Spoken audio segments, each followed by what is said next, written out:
When we picture the boom in artificial intelligence, we usually imagine vast rows of server racks and cutting-edge silicon chips crunching petabytes of data.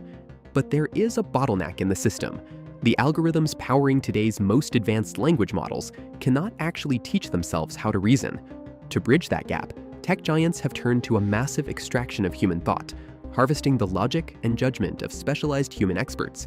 The machines appear to be growing smarter on their own, but in reality, we are secretly feeding them the distilled intelligence of the global workforce. In the early days of AI training, companies relied on armies of micromarkers, clicking on images for pennies. Today, creating advanced models requires doctors, lawyers, and PhDs. This shift has birthed a new sector known as Expert as a Service.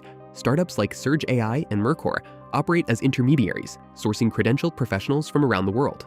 This chart compares the annual revenue generated per employee across the tech industry. You can see how Surge AI's ratio of $9.9 million per employee dwarfs the efficiency of traditional tech giants. Their core business involves paying global experts premium hourly rates to write out complex, step-by-step reasoning trajectories, creating a precise map of how a human mind solves a problem. These companies function as high-efficiency cognitive refineries, converting abstract human reasoning into a high-value, tradable commodity. The extraction of this human intelligence is now being formalized into a permanent geopolitical strategy. In late 2025, the US State Department launched Pax Silica, an international initiative designed to build a trusted coalition that controls the global AI supply chain. The primary architect of this strategy is Jacob Hellberg. His doctrine centers on organizing the 21st century economy around specific, American-controlled technological choke points. The stated goal of Pax Silica is to ensure the United States maintains an absolute grip on the foundational AI models and the computing power required to run them. This is an active effort to establish an international hierarchy, drawing clear lines between the nations that lead AI development and those that merely support it. Within this coalition, partner nations are slotted into specific roles based on the raw resources they provide, rather than equal collaboration.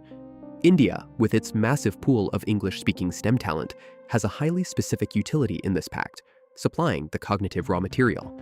The dynamic is heavily skewed. Indian professionals provide the raw data and expert reasoning trajectories, while American tech giants retain total ownership of the resulting foundational models. While locking the highest economic value, the intellectual property and massive profit margins inside the United States, this division of labor operates as a permanent margin trap for supporting nations. This constant extraction triggers a hidden domestic crisis, pushing countries toward what economists call the skills depletion threshold. In the past, brain drain meant a nation's top talent physically emigrating to a new country.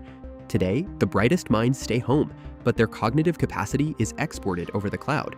When local pediatricians or senior software engineers spend their peak working hours training foreign algorithms for gig wages, they are no longer mentoring the next generation of domestic professionals. By prioritizing short-term tech contracts over local development, these nations are quietly hollowing out their own future intellectual infrastructure. At the center of the AI revolution is a ruthless economic alchemy, defined by a massive imbalance in how labor is compensated versus how it is deployed. This diagram illustrates the financial asymmetry of AI training. A human expert receives a one-time, transactional gig fee for their specialized reasoning, but that expert's knowledge is then permanently baked into the AI's weights, transforming human thought into an infinitely scalable, corporate-owned capital asset. The law of this new economy is brutal. Human labor is paid once, but the machine scales it, deploys it, and profits from it forever. The AI revolution functions as the primary mechanism for a massive, structural wealth transfer. If emerging economies do not build their own sovereign computing infrastructure, they will permanently lose ownership of their citizens' intelligence. Without that sovereignty, these nations will be relegated to functioning as cognitive quarries, endlessly mined for their expertise to power the machines of another continent.